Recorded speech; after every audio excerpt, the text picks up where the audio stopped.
Hello and welcome to another tutorial. In this, we're going to take a look at the techniques behind this very realistic draw on effect and how to make it look like that it's revealing on a real paper. Look at that paper texture. We're going to composite that one as well. So without further ado, let's begin.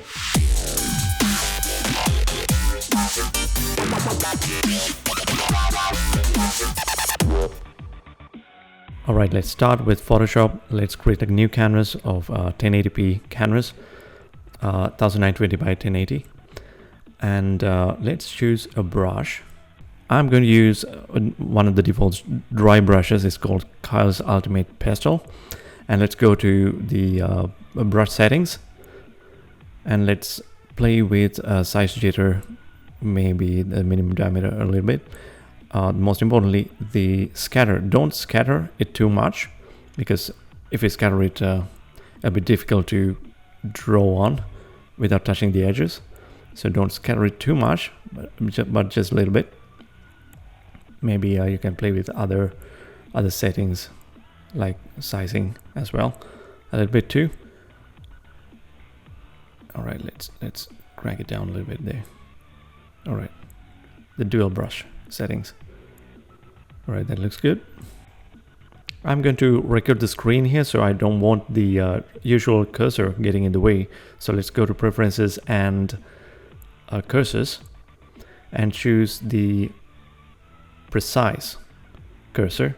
So you will see only the crosshair as the cursor. To record the screen, you can use OBS Studio, which is a free software. You can use the flashback recorder and Active Presenter as well. What I'm using is the Camtasia. Unfortunately, it's not free, but you can use any other free solutions. You can just start recording the screen and paint on the canvas and use this as an alpha matte or a luma matte later. That's the idea. So let's crank down the opacity a little bit. Like right now it's 71. Let's do 75 there. So I'll have some variance. So let's press F a couple of times to get to the full screen mode and start painting and record the screen at the same time. I don't want you to touch the edges. Maybe you can say it, I'm not touching the edges. If you touch the edges, the problem is the Luma matte will have some sharp edges. When you make the mattes later in After Effects, it won't look good. So make sure you don't touch the edges and just casually draw on and record the screen like so. Let's draw that like that. Remember not to touch the edges.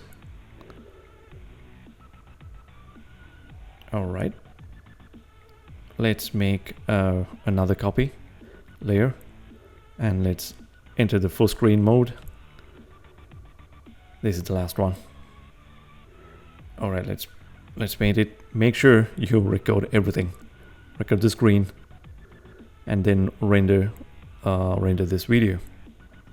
Now in After Effects or any other editing software, just import the video that you have recorded, the screen recording, and start trimming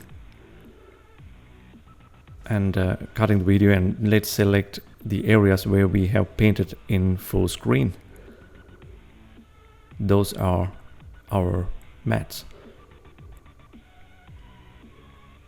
So these mattes are very natural captures, real captures of someone actually drawing on a canvas. Look at that. Now the problem is now these drawings are too long. It's like 25 seconds long. So let's unhide the stretch properties here and start shrinking them down to like until they are like 10 seconds long. Even that's going to be too much, I think, but we can change this later. Let's trim the comp to 10 seconds, and yeah, let's pre-compose all of these layers. Let's give it a name like a sketch matte, because that's going to be our matte. And inside that comp, let's select all of them and change the blending mode to darken. So all of them will be overlaid onto each other. Let's create a white solid. That's going to be our background. That white solid should be like pure white. Right now, let's place our mats in a way that they grow. The whole mat is growing from screen left to screen right. Let's place it there, rotate, and yeah, arbitrarily place them in a way that they cover the whole area here. That's how it's going to look like. But the requirement is that the mat should start, the animation should start from pure white and should end with pure black. So let's create a pure black solid and move it down like so, and animate it from 0 to 100 so that the whole animation starts with pure white like that, and the sketch effect is animating in like so, and the whole animation finally ends with pure black. So that's the requirement here. So let's add this comp to the render queue and render the whole mat as a JPEG sequence like so. That JPEG sequence, we're going to use it as our main mat to reveal the logo later. All right, let's import the JPEG sequence here, rename it. I don't like to keep those numbers. Actually, let's name it as sketch mat render and drag it onto the composition icon to make a composition out of it. And let's rename that one as well. Okay, sketch mat final. Now this is our mat. Yeah, rendered mat. Let's import our logo, the MoGraph Mastery logo, and let's click on the composition icon to make a new composition called logo, 1080p 30 fps composition. Put the logo in and scale it down to fit it into the composition. Now let's rename this composition to sketch effect. This is going to be our main composition, so let's drag the logo into that composition and let's delete this. And this is our sketch mat final. Yeah, we need that in there. And let's create a solid. Let's call it background. This is going to be our background. Now I need a simple camera rig here, so let's go to Windows MoGraph Mastery toolbox and create a simple camera rig by clicking on this button at the bottom. This is a free tool that I developed, and you can download this on my webpage and website. You don't have to give me your email address or anything. Just follow the link in the description, and you have the installation instructions in the description and the download page as well. Just download it. There are a lot of useful functions here. So let's go back. Now I want your full attention here. So this is a bit, because this is a bit tricky. Now let's turn these two layers into 3D. All right, there's the logo layer and the matte layer. Let's actually logo transform one control. Let's rotate it in X-axis and Z-axis like so to get a good view in 3D. Now this is our matte layer, and let's move it above the logo layer and maybe duplicate it and scale it -100 in Y-axis to give it a little variation, and duplicate the logo layers as well, give them different colors. Move this logo layer above the matte layer. The arrangement should be like this. Let's toggle to the modes and let's set the logo as an alpha matte to that matte layer like so. I've hidden the other two layers. And also let's apply a tint color effect, color correction tint effect on that matte layer, so we can colorize it like so. Maybe a blue color. All right, that's what the reveal is. Let's duplicate these two layers.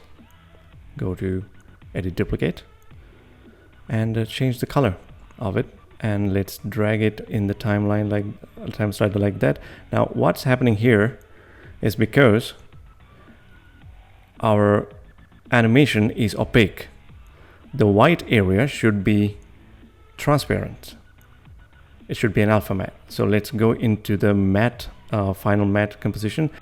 Let's go to effects, channels, set matte, and let's choose luminance from the drop down. and it should be invert matte. That has turned the white areas into an alpha channel. Now when we play the animation, it works fine. The two animations are now overlapping with each other in the way we want it to be. Let's make another duplicate there and maybe scale it in x-axis and change the color a little bit, like so. Now we have another layer with a different color.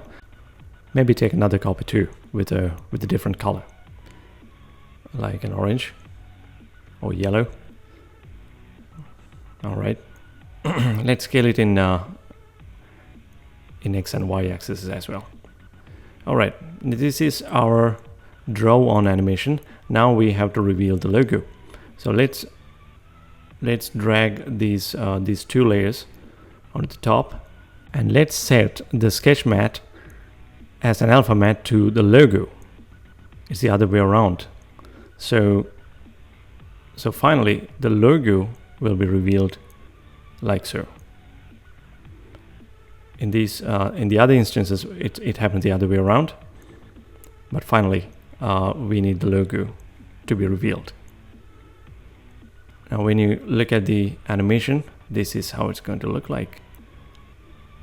The draw on animation works like that, and finally the logo reveals.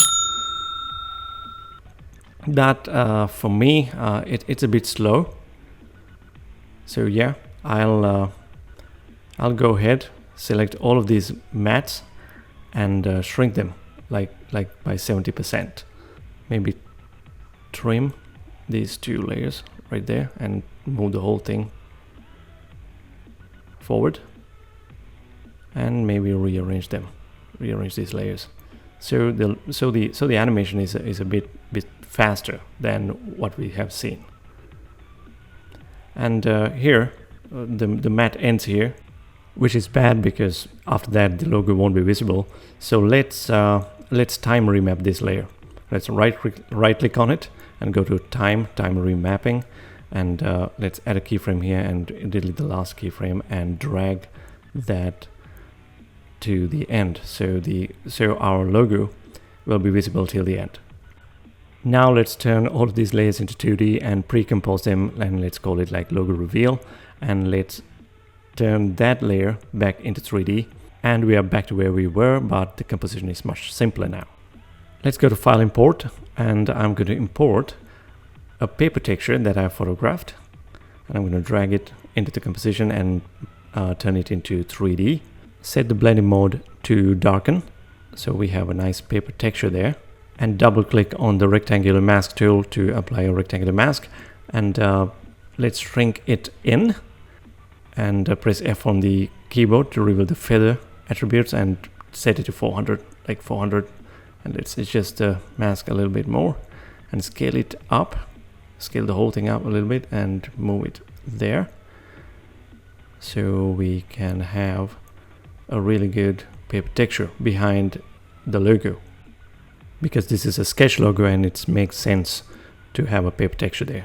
So let's turn on depth of field in the camera, and let's go to a custom view and let's check. I think it's in place. Yeah, let's press C on the keyboard to switch to the orbit tool and let's check. Yeah, it seems fine. Let's go back to the active camera and let's actually increase the aperture and blur levels so we can get that nice depth of field depth blur effect. All right, it gives a lot of depth to the composition. Let's now animate the camera transform 1 and 2 controls in Z and X axis. Actually no, this should be X axis, X rotation. Yeah, let's animate them to make a camera movement there. Yeah, in Z and X. All right, let's drag these keyframes to the end, and maybe I should have some more rotation in the beginning. Let's rotate it more, even more, like that. All right, let's drag these 2 keyframes to the beginning. All right, that seems fine. Let's move the camera too. Because I have depth of field turned on, I have to animate the position and the focus distance at the same time. Let's dolly the camera out and increase the focus distance too, to keep it in focus. All right, that looks fine. Let's see how the final animation looks. All right, this is how it's going to look like. Yeah, that looks good. It's a draw on. It's a simple draw on effect. You can always experiment with different Photoshop brushes and different paper textures, and you should definitely try it on different logos. So if you enjoyed the video, hit the like button and subscribe to the channel. I'll see you in another tutorial really soon. Until then, bye bye.